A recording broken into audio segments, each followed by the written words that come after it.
जय हिंद बंधु।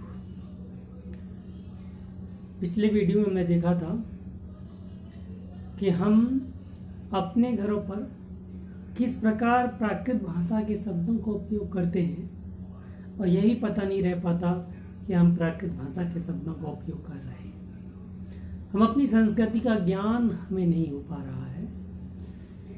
पढ़े लिखे आज के नवयुवकों से या बच्चों से पूछा जाए कि प्राकृत भाषा क्या है तो शायद ही कोई जवाब दे पाए।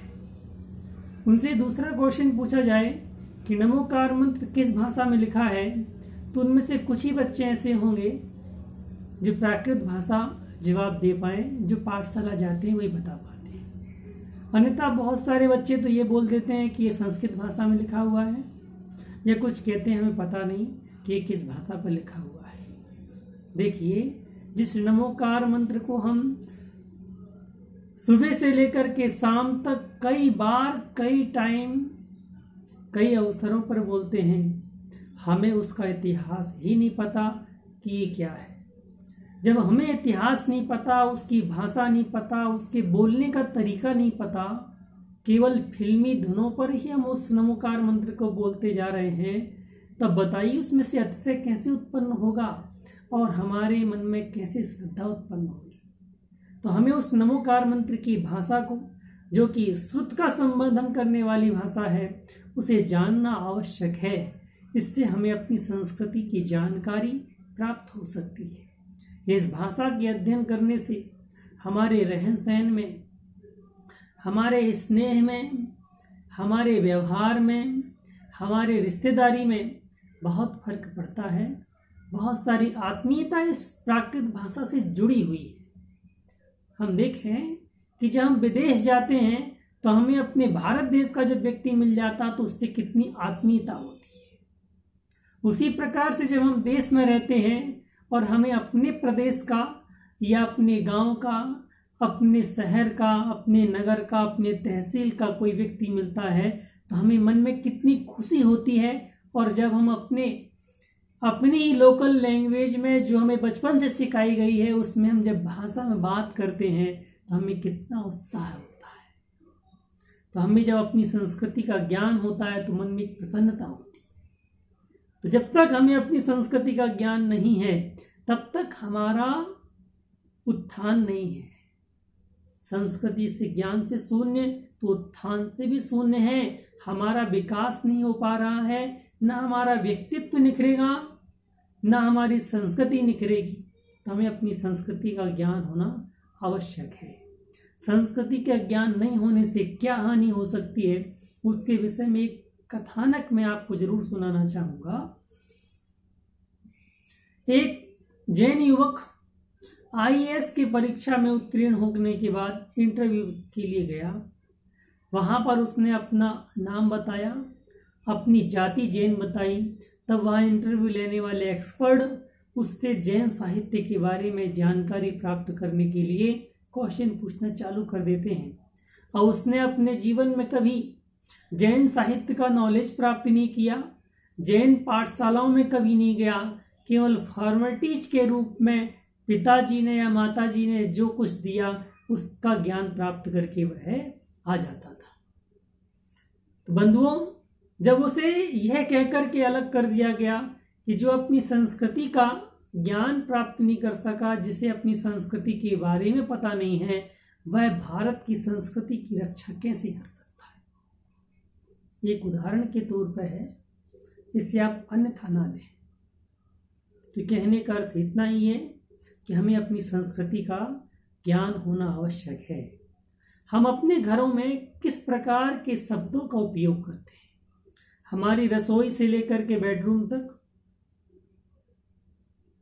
शयन कक्ष तक, हर जगह हम अपने प्राकृत शब्दों का उपयोग करते हैं और हमें पता नहीं।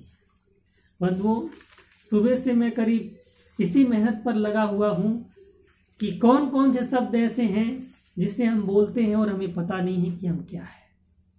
जब हम किसी व्यंजन का आस्वादन लेते हैं, व्यंजन को चखते हैं, तो यह चखना शब्द क्या है, ये चखना शब्द चक्खड़ शब्द से बना है, जो शुद्ध प्राकृत है।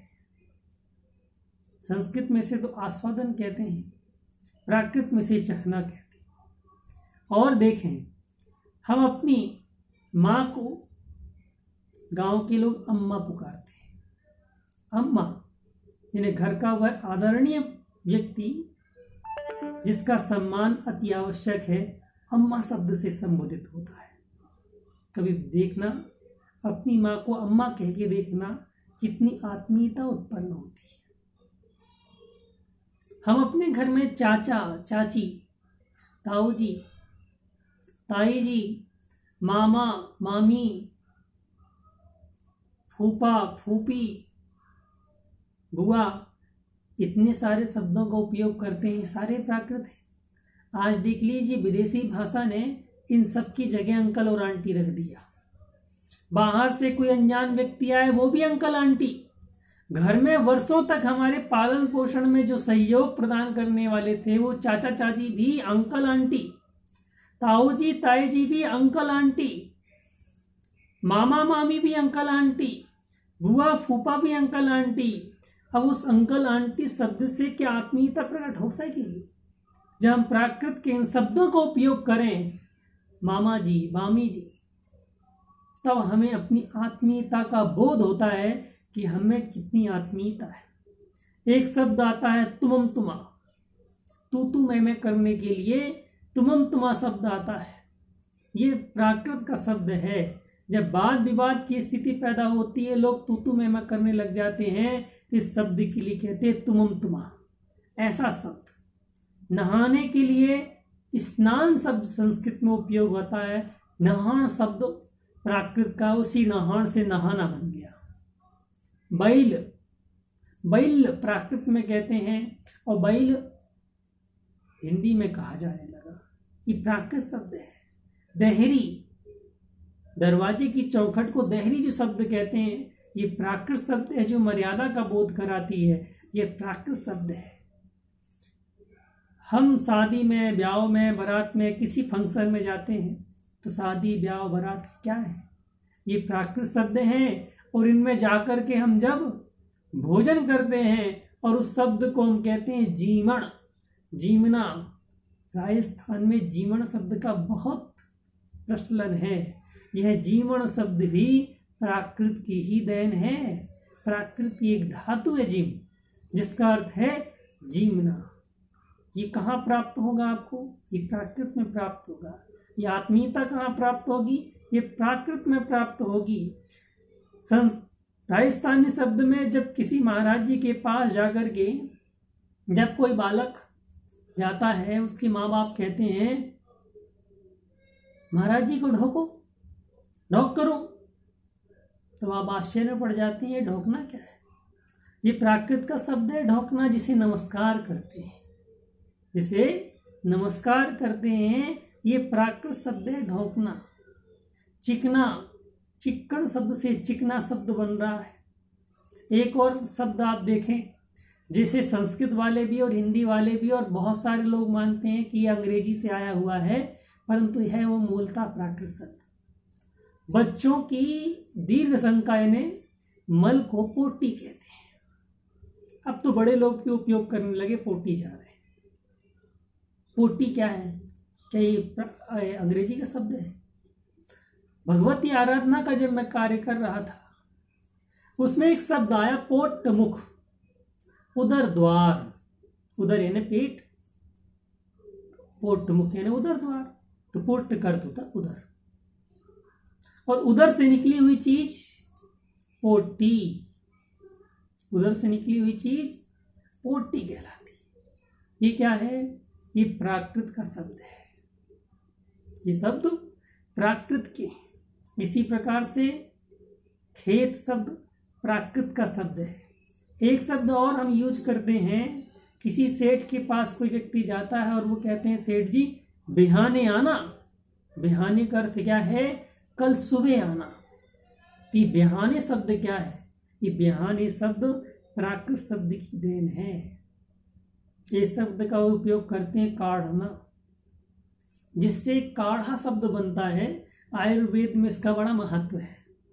किसी भी औषधि से तत्व को निचोड़ करके उसका रस प्राप्त करना काढ़ा है। और ये प्राकृत में से कहते हैं कड्ड धातु से खींचने अर्थ में, निचोड़ने अर्थ में, निकालने के अर्थ में कड़ धातु होती है, कड्ड, जिसका अर्थ होता है निकालना। और ये देखना अपन लोग क्या कहते हैं, निकालना काढ़ा। ये प्राकृत शब्द है। इसी प्रकार से चंग शब्द, इसी प्रकार से घर में जो चाचा चाची, दादा दादी इत्यादि का उपयोग करते हैं, ये सब प्राकृत शब्द हैं। बुंदेलखंड में और अन्य भाषाओं में, गुजराती में, महाराष्ट्र में एक शब्द का उपयोग होता है चोर के लिए, भड़ुआ। यदि भड़ुआ किसी को कह दिया तो बुरा मान जाता है। तो भड़ुआ शब्द कहाँ से उत्पन्न होता है, जो चोर के शब्द में है। ये भड़ुआ शब्द चोर का पर्यायवाची है, ये प्राकृत शब्द है। इतने सारे प्राकृत शब्दों का हम नॉलेज प्राप्त करे हुए हैं, घर में बोलते हैं। एक पिया घर कहते हैं, पिता का घर, ये प्राकृत शब्द है। बुढ़ी, बुढ़ा, ये प्राकृत शब्द है। चुल्ली, चूल्हा, चक्की, ये प्राकृत शब्द है। घर में रोज रोज सफाई करने के लिए हम बुहारी करते हैं, झाड़ू लगाते हैं, ये प्राकृत का शब्द है। जैन संस्कृति में एक शब्द बहुत प्रचलित है। जब कोई महाराज हमारे नगर में, गांव में आते हैं तो उनके आहार की व्यवस्था करने के लिए जब वह विधि लेकर निकलते हैं तो उस शब्द का नाम होता है पड़गाहन करना। वह पड़गाहन शब्द संस्कृत में प्रतिगाहन शब्द होता है, जिसका अर्थ होता है स्वीकार करना। परंतु जैन संस्कृति में पड़गाहन का अर्थ होता है आतिथ्य सत्कार करना। तो पड़गाहन शब्द आज भी बोला जाता है और जैन संस्कृति में पड़गाहन कहने का अर्थ ही है कि मुनि महाराज का आतिथ्य सत्कार करना। वैसे तो पड़गाहन दूसरे अतिथियों का भी किया जा सकता है, परंतु जैसे ही पड़गाहन शब्द बोला जाता है लोग समझ जाते हैं कि हमारे नगर में कोई मुनि महाराज आए हैं और उनके आहार व्यवस्था के लिए चौका लगाया गया है। चौका शब्द भी प्राकृत का ही रूप है। वह चौका जो लगाया गया है, उस चौके में ये 4 प्रकार की वस्तुएं जहां पर पकाई जाती है वह चौका है। ये 4 प्रकार का आहार होता है, खाद्य, पेय, लेय, पेय, स्वाद्य। ये 4 प्रकार के आहार के जहां पाचन होता है, 4 प्रकार का आहार जहां रखा जाता है, उस रसोई का नाम है चौका। यह भी प्राकृत शब्द है जो बहुत सारे लोग बोलते हैं। रसोई तो हम आजकल बोलने लगे, किचन अंग्रेजी का शब्द है, परंतु चौका शब्द प्राकृत का है। और चौका लगाने का अर्थ है कि मुनि महाराज का आगमन हुआ है, इसलिए चौका लगाया। और पड़गाहन शब्द का अर्थ है कि महाराज आए, इसलिए उनका आतिथ्य सत्कार किया जा रहा है। लोटा शब्द कल हमने आपको बताया तो उदाहरण के तौर पे जो हमारी रसोई पर उपयोग होता है, लोटा, चम्मच, कढ़ाई, गिलास, ये सब क्या है, ये प्राकृत के ही शब्द हैं। इनका संस्कृत रूप नहीं बनता है। हमारे शरीर में 206 हड्डियां होती हैं। संस्कृत में से अस्थि कहते हैं, हिंदी में हड्डी के रूप में ही आता है। और ये प्राकृत से हिंदी तक आज तक हड्डी के रूप में ही उपयोग आ रहा है। तो हड्डी ये प्राकृत है। एक बात मैं और बताना चाहता हूं आपको। आचार्य विद्यासागर महाराज जी ने छत्तीसगढ़ में दुर्ग के पास एक अच्छे क्षेत्र का विकास किया जिसका नाम है डोंगरगढ़। बहुत दिनों से मैं खोज कर रहा था कि डोंगरगढ़ क्यों कहते हैं, कि किसी जाति विशेष का नाम डोंगर था।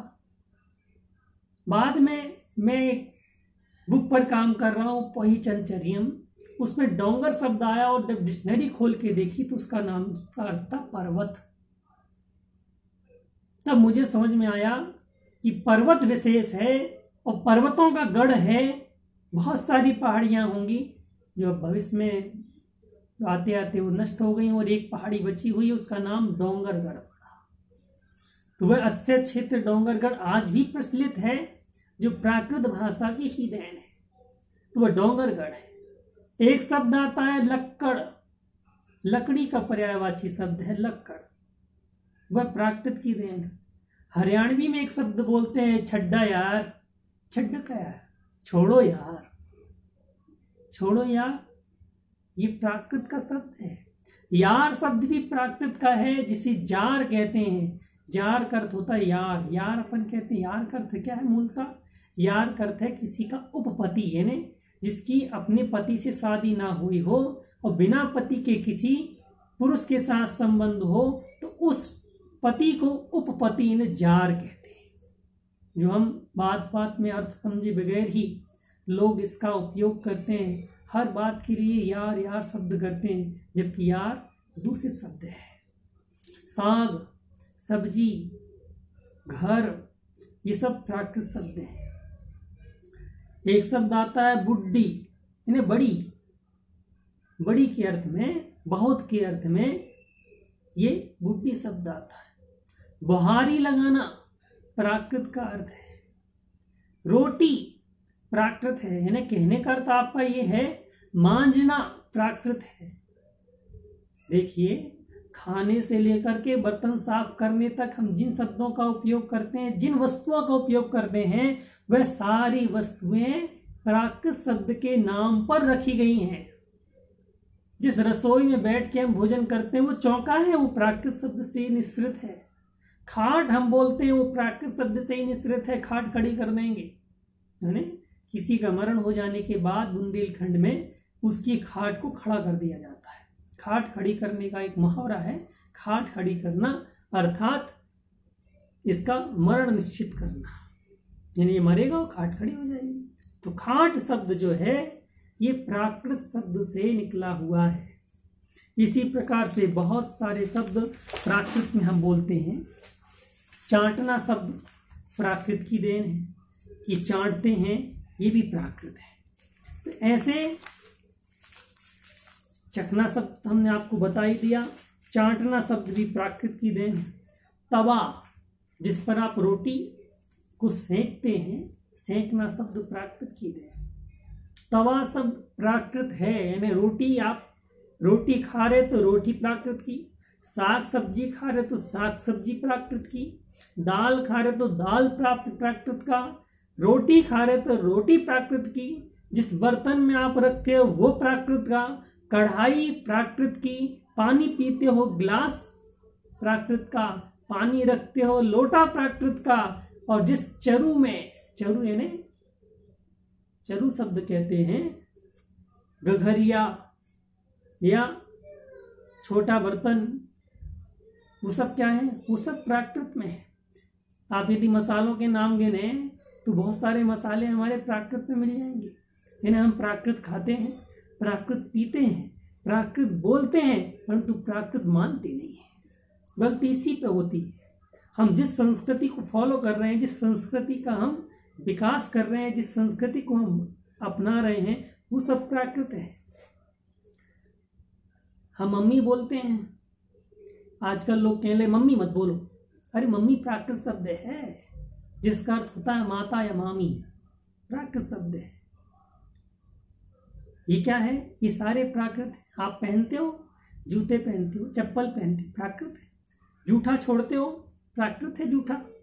इसके अलावा भाई बहन, इनका जो रिश्ता होता है प्राकृत है। चाचा चाची प्राकृत है, ताऊ ताई प्राकृत है, चमड़ा प्राकृत है। हमारी माताएं बहनें कई बार अष्टमी को 8 बोलती हैं, चतुर्दशी को 14 बोलती हैं।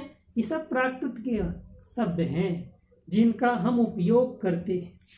एक शब्द और उपयोग आता है गर्मी के दिनों में, चने को और गेहूं को भूंज करके, सेंक करके, उसको पीस करके जो बनता है वो कहलाता सत्तू। ये सत्तू भी प्राकृत शब्द है भैया। मुझे तो बाद में पता चला, मुझे सत्येंद्र नाम है तो लोग पहले सत्तू सत्तू करते थे, पता नहीं था। एक कहावत थी हमारे यहाँ, सत्तू 7 रोटी खाया आदि हारे ले जाए।